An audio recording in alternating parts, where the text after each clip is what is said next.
kursi atau 25% suara.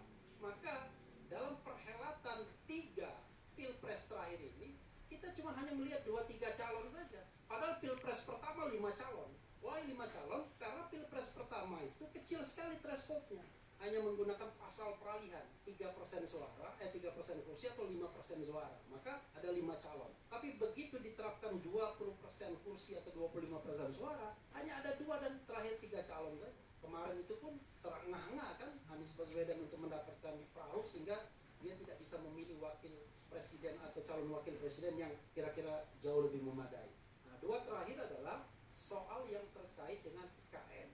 Saya berkali-kali sudah di sini mengatakan saya termasuk orang yang dari dulu sejak 2016 pernah ditanyakan kepada saya tidak setuju untuk pindah ibu kota.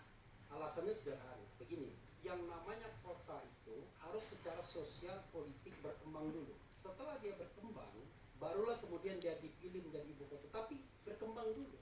Bukan sekarang kita menuju tanah yang tidak ada bangunannya menjadi ibu kota.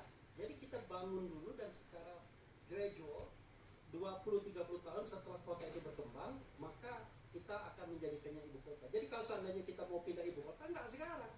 Mungkin 20 tahun ke depan baru pindah, atau 30 tahun ke depan.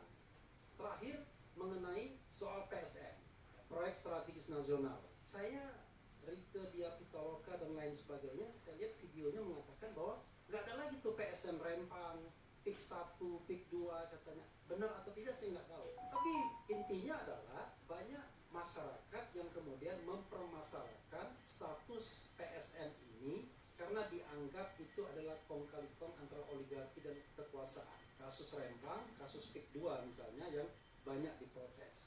Jadi status PSN ini menunggangi kepentingan-kepentingan swasta, kepentingan-kepentingan elit, sehingga kemudian mendapatkan fasilitas, minimal mendapatkan legitimasi untuk mempermudah jalan bisnisnya. Begitu Bang Karni, saya kira saya sudah membahas 8 hal yang dipermasalahkan dan saya sepenuhnya mayoritas mendukung apa yang diinginkan oleh Purnawirawan TNI.